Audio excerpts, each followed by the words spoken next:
तो दोस्तों आज मैं आपको सबको मेरी लाइफ स्टोरी के बारे में बता रहा हूँ। मेरा जन्म 16 दिसंबर 89 को टोहाना, उस समय में डिस्ट्रिक्ट हिसार था, आज की डेट में डिस्ट्रिक्ट फतेहाबाद हरियाणा में हुआ। और मेरी माताजी को मेरे बर्थ के 5 साल के बाद ही शुगर हो गई थी, ब्लड शुगर। और वो एक हाउस वाइफ थी, प्लस वो घर पे टेलरिंग का काम भी करते थे, लेडीज टेलर थे मेरी मदर। और घर पे टेलरिंग का काम भी करते थे, और मेरे पिताजी पेशे से एक होटल चलाते थे। और तो मेरा बर्थ हुआ, उसके बाद में मैं बहुत हेल्थी बच्चा था। मेरे को सब गोलगप्पा गोलगप्पा बोलते थे। तो मेरे बर्थ के कुछ समय बाद जब मैं थोड़ा बड़ा हुआ तो मेरा एक शहर के अच्छे स्कूल में मेरा एडमिशन करवाया गया मेरी पढ़ाई लिखाई के लिए। तो ऐसे ही चलता रहा चलता रहा चलता रहा। तो 1997 में जुलाई के मंथ में मेरे को करंट लग गया, टांग पे, दाहिनी टांग पे। और करंट ऐसे लगा कि वो करंट था अर्थ का, और पूरे डिस्ट्रिक्ट में लाइट नहीं थी और मुझे करंट लग गया। और डॉक्टर के पास लेके जाया गया, जो मेरा फैमिली डॉक्टर था। तो उस डॉक्टर ने जैसे हार्ट बीट देखी, हार्ट बीट तो थी नहीं, क्योंकि करंट लगने के बाद आपके ऑर्गन सारे काम करने बंद कर देते हैं एक बार। तो 8-10 मिनट तक मेरे हार्ट ने काम ही नहीं किया। उसके बाद क्या हो गया, डॉक्टर ने बोल दिया कि ये तो नहीं है। सारी फैमिली रोने लगी, जो भी मेरे आस पड़ोस के लोग थे, जो भी पड़ोसी थे, सब रोने लगे। भाई छोटा सा बच्चा था, एक्सपायर हो गया। तो डॉक्टर ने कहा चलो मैं एक बार ट्राई करता हूँ, क्या मैं ट्राई करके देख सकता हूँ। मेरी फैमिली से परमिशन मांगी तो मेरी फैमिली ने परमिशन दे दी। तो डॉक्टर ने एक एक करके 6 इंजेक्शन लगाए। तो पूरी बॉडी में कोई सेंसिटिविटी नहीं, तो डॉक्टर भी थोड़ा सा डर गया अंदर से। तो डॉक्टर ने 7th इंजेक्शन लगाया ना, जब 7वां टीका, तो मेरी बॉडी में सेंसिटिविटी आई। तो डॉक्टर ने फटाफट कहा, क्योंकि वो मेरा फैमिली डॉक्टर था, वो आरएमपी डॉक्टर था। तो उसने फटाफट कहा कि आप इसको एक बड़े हॉस्पिटल में लेके जाओ और इसका वहाँ पे दिखाओ कि क्या हो सकता है, बेस्ट से बेस्ट ट्रीटमेंट दिया जाए। भी सेंसिटिविटी आ गई है एक बार, और हार्ट भी काम करने लग गया था अब तक। तो मेरे घर वाले मेरे को इस शहर के एक अच्छे हॉस्पिटल में लेके गए। वहाँ पे मेरा वेट किया गया, मेरा वेट था 38 kg, और मेरी बॉडी के अंदर ब्लड था 3 ग्राम। तो डॉक्टर ने वहाँ पे जाके मेरे पूरे शरीर को डायग्नोस किया, पूरे शरीर को देखा, चेकअप चुकअप किए। तो डॉक्टर ने बोला इसकी पूरी बॉडी ब्लैक हो चुकी है करंट लगने की वजह से, तो इसको 3 दिन बिल्कुल पानी नहीं देना, और ग्लूकोज पे रखा 3 दिन। तो ग्लूकोज पे रखा, तो धीरे धीरे मेरे को हॉस्पिटल से डिस्चार्ज कर दिया। बहुत गर्मियों के दिन थे, पानी नहीं देना था, बहुत परेशानी हुई मेरे घर वालों को। मैं रोता चिल्लाता रहा, डॉक्टर ने बोला था कि पानी नहीं पानी नहीं देना। तो एट द लास्ट लिप्स पे थोड़ा थोड़ा पानी लगा दिया गया, ताकि ये इसके होठ गीले हो जाएं और होठ ना सूखे। तो ऐसे करते करते ही थोड़ा बहुत मैं हॉस्पिटल से डिस्चार्ज लिया थोड़ा सा। और डिस्चार्ज लेने के बाद उस जख्म को भरने में 3 साल लग गए। 3 साल लगे वो जख्म पे चमड़ी आते आते। तो वो भी मेरे घर वालों ने सहा, बहुत पैसे खर्च हुए, कभी किधर कभी किधर। और मेरा वेट 38 kg से टूटते टूटते टूटते टूटते 16 kg रह गया, और मेरे शरीर में बहुत ज़्यादा कमजोरी रहने लगी। तो उससे निकला तो 2002 में मैं मेरे एक कज़न के साथ साइकिल पे बैठ के जा रहा था, और रोड ख़राब था। तो मेरे को साइकिल पे थोड़ा कंफर्टेबल फील नहीं हो रहा था। तो मैंने मेरे कज़न को बोला मेरे को उतार दे, और वो जैसे ही रोकने लगा साइकिल, तो मैं नीचे गिर गया। तो कमज़ोरी बहुत ज़्यादा थी शरीर में, नीचे गिरने की वजह से मेरी बाजू नीचे दब गई, और मैं ऊपर गिर गया, और बाजू में स्वेलिंग आ गई, और अंदरूनी चोट लग गई। कोई अंदरूनी चोट लगने की वजह से अंदरूनी चोट लगने की वजह से तो मेरे बाजू में स्वेलिंग आ गई, और मैं घर आ गया। घर आने के बाद मेरी मम्मी और मेरे मासी जी बैठे थे। तो मैंने बोला कि मेरे बाजू में बहुत ज़्यादा पेन हो रहा है। तो उन्होंने बोला कोई बात नहीं, डॉक्टर को दिखाते हैं, ठीक हो जाएगा। और मेरे पापा को होटल से बुलाया गया। मैं और बचपन में सभी बच्चे बहुत शरारती होते, और मैं तो बहुत ही ज़्यादा शरारती था मेरी फैमिली में। तो पापा जैसे होटल से आए, उन्होंने आते मेरे 2-3 थप्पड़ लगा दी। मैं और ज़्यादा रोने लगा। तो मेरी मासी जी ने बीच में आके बचाव किया।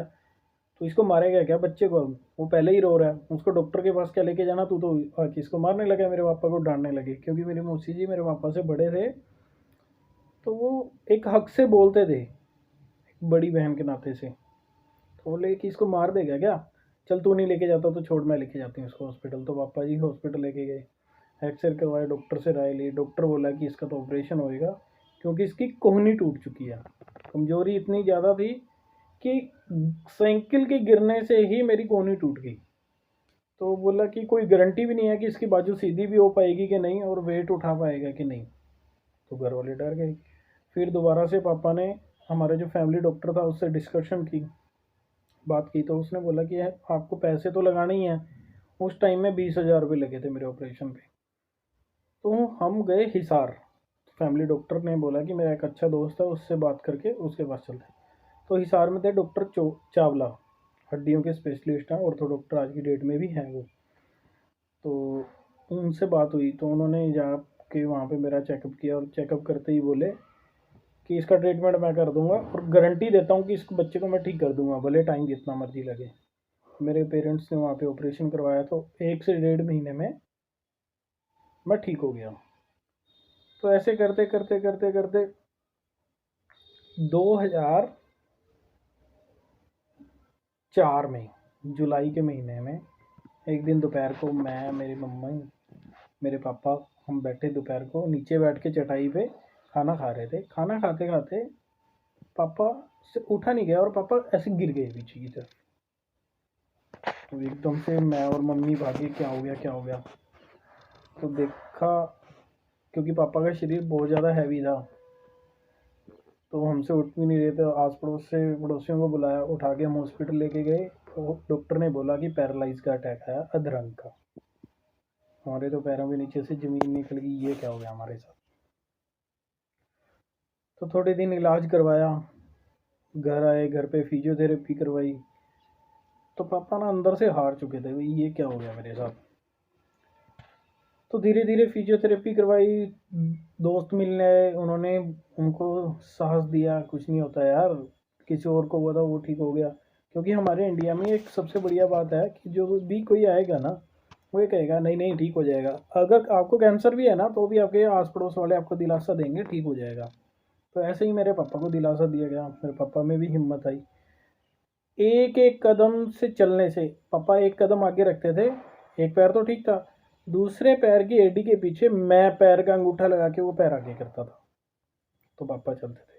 धीरे धीरे धीरे धीरे 2-3 महीने में मैं और मेरे पापा सुबह शाम की सैर करने के लिए घर से निकलने लगे। पहले पूरी गली में एक राउंड लगाना, धीरे धीरे मोहल्ले में घूमना, फिर रोड पे जाना। सुबह सुबह हमने 6 बजे, तो पापा को चलने के लिए स्पोर्ट चाहिए होती, तो पापा के पास साइकिल था एक, तो पापा साइकिल को पकड़ के चलते थे ताकि मेरे को स्पोर्ट मिलती रहे। और साथ में साइकिल उनकी स्पीड से भी चलता था, जितनी स्पीड से वो चलेंगे तो उतनी स्पीड से वो चलेगा साइकिल भी। तो करते करते एक एक साल में प्रॉपर पूरी रिकवरी होगी, और हम पापा अपनी वही डेली रूटीन में जैसे पहले ज़िंदगी चल रही थी वैसे आ गए। तो ऐसे करते करते करते बिल्कुल से हमारी सारी लाइफ चलने लगी। तो अचानक से 22 अक्टूबर 2005 दिन मैं भूल नहीं सकता मेरी लाइफ का। 22 अक्टूबर 2005 को एकदम से दोबारा फिर अटैक आया पैरालाइज का। फिर दोबारा से हम भागे हॉस्पिटल में लेके, दोपहर को आया तो हॉस्पिटल में लेके भागे, डॉक्टर ने एडमिट किया। वहीं पे हम सारे, मैं, मेरे मम्मा, मेरे मामा और मासी जी और सब इकट्ठे हो गए। तो करते करते रात के 10 बज गए, दोपहर को लेके गए। डॉक्टर ने बोला कोई बात नहीं, कंडीशन नॉर्मल है, जैसे पहले भी पैरालाइज अटैक आया था दोबारा फिर से आया, तो कोई इतनी बड़ी बात नहीं। तो उसके बाद फिर मुझे घर भेज दिया गया, क्योंकि अगले दिन मैंने स्कूल जाना था। अगले दिन घर पे मेरे मौसी जी के, हमारे पड़ोस में ही था, तो वहाँ पे मेरे को सुला दिया गया, अभी सुबह तूने स्कूल जाना है। रात को अचानक से 2:30 बजे मेरी नींद खुलती है, और बाहर से रोने चिल्लाने की आवाज़ें आ रही होती हैं, और मैं कमरे में अकेला सोया बैठा था। जैसे ही मैं कमरे से निकल के बाहर देखता हूँ, मेरे सब कज़न रो रहे थे, मेरे मौसी जी भी रो रहे थे। और मेरे पापा नहीं रहे। बहुत मुश्किल था, क्या हो गया हमारे साथ।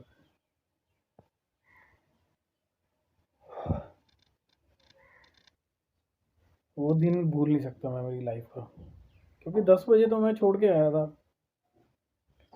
और 2:30 बजे सब कुछ हो गया रात के। कितना, 4 घंटे, 4.5 घंटे लगे। तो 23 अक्टूबर को मेरे पापा का अंतिम संस्कार था, और कुछ दिन बाद 1 नवंबर को थी दिवाली। एक बच्चे के लिए दिवाली से बड़ा कोई त्योहार नहीं होता। आप खुद सोच के देखो कि हमारे परिवार का मेन मेंबर जा चुका था, और हम उस दिन पूरा परिवार घर के अंदर बंद थे, और ट्राई ये कर रहे थे कि जो बाहर पटाखे बज रहे हैं ना उनकी आवाज़ भी हमें सुनाई ना दे, हमारे लिए आज दिवाली नहीं है।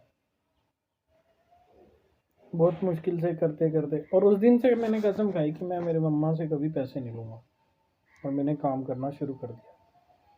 2006 से मैंने काम करना शुरू किया, और उसके बाद से लेके 2000 अभी तक मैं काम करता ही आया। 2006 में मैंने 1200 रुपये की नौकरी से स्टार्ट किया, और 2012 में मैं 7000 रुपये की नौकरी अपने ही होम टाउन में करता रहा। 2012 में मेरे को अपॉर्चुनिटी मिली कि नासिक में एक फ्रूट फार्म में जाके काम करने की, और 10,000 रुपये, 10,000 रुपये मेरी सैलरी थी। और उस फर्म में एज ए अकाउंटेंट गया था मैं।